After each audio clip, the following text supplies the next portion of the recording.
We're diving into a sensation that I think almost everyone alive experiences, and it's deeply uncomfortable.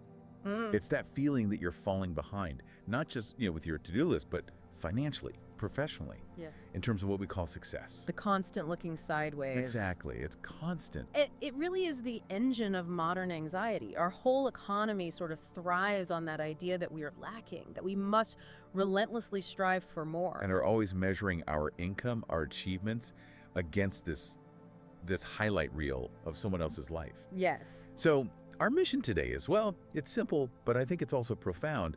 It's to gain a quiet understanding of why using external financial benchmarks causes so much suffering. And to explore how ancient wisdom can offer these very practical inner practices for cultivating a sense of true, stable wealth. We're really exploring the idea that the problem isn't the size of our bank account, but this painful habit of looking sideways. It truly is. Yeah. So to start, maybe let's just establish a baseline of presence. Imagine a quiet lake at dawn.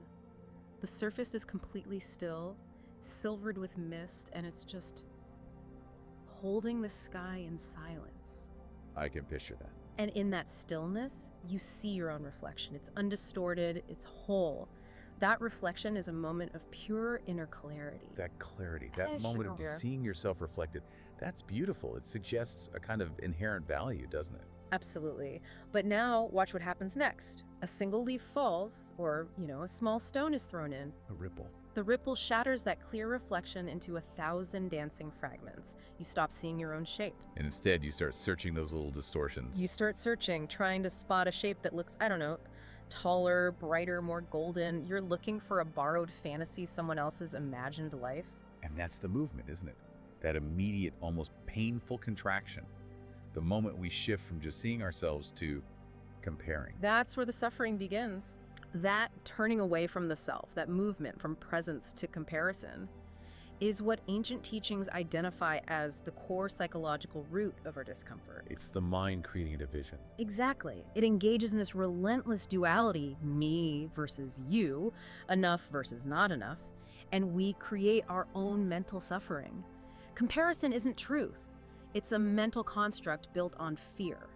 Okay, let's just talk about the sheer magnitude of this reflex today.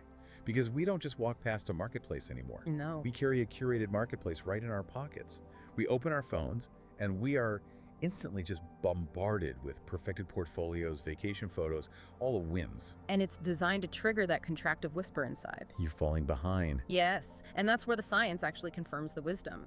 Research shows that engaging in what they call upward comparison, Right, looking at people who seem to have more. looking at those we perceive as having more wealth or status, it doesn't generally motivate us. It actually triggers shame, anxiety, and a feeling of inadequacy. It can paralyze us. And we think we're being ambitious, but really, we're just getting stuck on this hamster wheel of hustling harder, just to quiet that internal voice that says we're less than.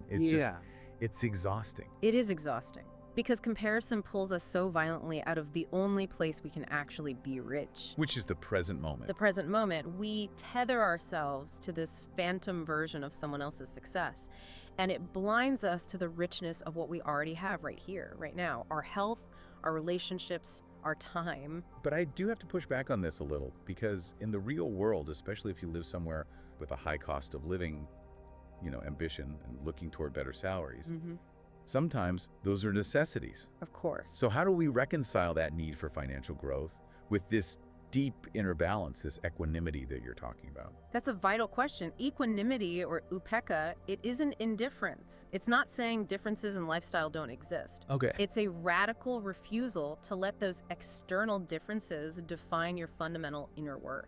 So you can see the difference without being destroyed by it. Exactly. Equanimity means you can look at the merchant counting his gold with trembling hands like in the old story. And you can recognize that his objective wealth doesn't guarantee subjective peace. He may have more, but if his mind is enslaved by the fear of loss, he is, in a spiritual sense, impoverished. So it's about decoupling net worth from self-worth. It's allowing ambition to be driven by purpose, by your values, rather than by this defensive reaction to someone else's status. Precisely. When you stop looking sideways, you reclaim your attention, which is your most valuable asset, and you direct it back to your own sacred unfolding story. Comparison is a massive waste of that attention. And this is where it gets really interesting for me. If comparison is the illusion, then what is the reality of true wealth? What definition should we even be using? I think the most profound redefinition is this: true wealth is what you release. What you release, not what you accumulate. It's the freedom from craving, the freedom from the tyranny of always needing more, not simply what you accumulate. Wow.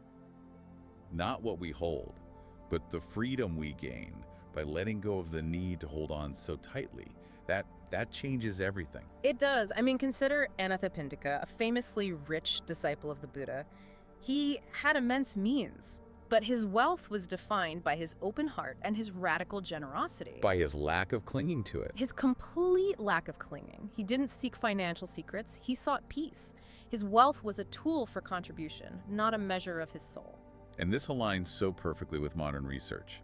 We know that beyond the point where our basic needs are met, which studies often say is around $75,000 to $100,000 a year, depending on where you live, more money offers significantly diminishing returns on happiness. That is the data confirming the wisdom. Once you have dignity, security, and time for presence, the next $1 million does not make you happier. Right. True well-being comes from things you can't buy. Autonomy, purpose, meaningful relationships, life alignment. These are cultivated, not purchased at a higher price point. So the actual practice then must be cultivating that inner state of sufficiency. That is the core practice. It's called Santosha contentment. Mm-hmm. And it's not a passive resignation, saying I'll just settle. No, it's active. It is an active acceptance rooted in this quiet confidence that says, I have enough to begin building the life I truly value. That confidence sounds incredibly stabilizing. It means we honor our own rhythm. I like that as a metaphor. Think of a tree. It deepens its roots and it draws nourishment from the soil right beneath it, honoring its own pace. It's not looking at the other trees. It doesn't compare its height or its leaf span to the big oak beside it, which may have grown faster or taller. It becomes strong because it commits to its own unique nature. Comparison would just be a distraction from the necessary work of deepening its roots. This suggests we need to shift the questions we ask ourselves. Yep. So instead of why don't I earn what they earn, we could turn our finances into a kind of spiritual practice. Yes. Asking things like, what is my money teaching me? Or where am I seeking external validation instead of internal value? Absolutely. And we have to acknowledge that comparison is often meaningless because income is the result of countless causes and conditions. In philosophy, this is pratyasmutpada, dependent origination. Right. Everything is connected. Your financial outcome is woven from threads of geography, timing, health, inherited networks, government policy, and luck. That's such a powerful acknowledgement. Mhm. So comparing my bank balance to someone else's is like comparing two mountains without acknowledging their completely different geologic histories. Yes, exactly. My number is not a verdict on my moral worth or my effort. It's just an outcome of all these complex factors. And the real power lies in mastering your own response to the reality of the threads you're currently weaving. To do that, we can focus on practice. Maybe we can look at 3 practical daily habits that can help rewire the brain away from scarcity and comparison. Okay, lay them out for us. This is where the rubber meets the road. First, gratitude. This is the quickest antidote to envy and the shortest route back to that quiet lake we talked about. Every day, name 3 things money absolutely cannot buy. The clean water you drink, the memory of a kindness someone showed you, or just your next unburdened breath. This forces the brain to focus on intrinsic, unpurchasable wealth. Gratitude really does shift the metric immediately, from what I'm chasing to what I already possess. Second, mindful consumption. We often spend money to feel equal to others. This is the consumer debt trap of comparison. I think we've all been there. So before a significant purchase, just ask yourself 2 simple questions. Am I buying this to fill an internal void or to express my authentic values? Void versus value. And does this expense serve my unfolding story or someone else's highlight reel? That distinction is so critical. I think we all have stories of buying something expensive only to feel empty a week later because the purchase was really just about keeping up. The purchase was an attempt to manage the anxiety of comparison. And finally, the third habit, generosity. Giving something away. Give even a little of your time, your attention, or your money. The act of sharing immediately proves to your subconscious mind that you are not poor, and that breaks the illusion of lack and scarcity. It's abundance in action. If we engage in these practices, we can start to address that hollow ache, that feeling that can remain even after we've achieved the external success we were chasing. That's the signal, isn't it? It's the soul getting weary of chasing shadows. And that hollow ache is the threshold where comparison becomes self-betrayal. And it's right there that true liberation can begin. Liberation from what? Liberation is just the immediate release from the toxic delusion that your life must resemble someone else's to be valid or worthy. The suffering arises from resisting what is, from pitting your unique, messy, beautiful reality against a borrowed fantasy. So acceptance is saying, I will stop letting my peace be held hostage by someone else's success. And this acceptance is beautifully mirrored in the natural world. Consider two rivers flowing from the same mountain. One is wide, glistening in the sun, easily seen by everyone. And the other? The other is hidden, quieter, and it nourishes these deep, unseen springs in the earth. Neither is more valuable. Both are essential, and both will eventually reach the sea. So to wish to be the other river is to deny the unique landscape that shaped you. Precisely. Your income is not your destiny. It can be seen as your dharma, your unique contribution in motion. True wealth often manifests in deep impact, in the timeless lessons you share, or in the lives you quietly touch, not just in digits on a screen. But this requires a conscious letting go. We need a way to actually release that measuring stick we hold against ourselves. And that can be a ritual of release. Every evening, you can dedicate just a moment of stillness. Name every comparison that arose that day. The colleague's promotion, the neighbor's new car, the friend's portfolio. You name them to acknowledge them. You name them, and then you state aloud as an act of consecrating your own path. I release the need to measure myself against you. Your path is yours. My path is mine. And both are sacred. That shift is about redefining success daily, isn't it? We stop prioritizing external validation and instead ask, did I act with integrity today? Did I honor my energy? Did I choose presence over performance? Those are metrics that actually build stability. Yeah. And here is the truly liberating truth. Comparison is the greatest thief of originality. Fixation on others leads to mimicking, to chasing trends that aren't native to your spirit.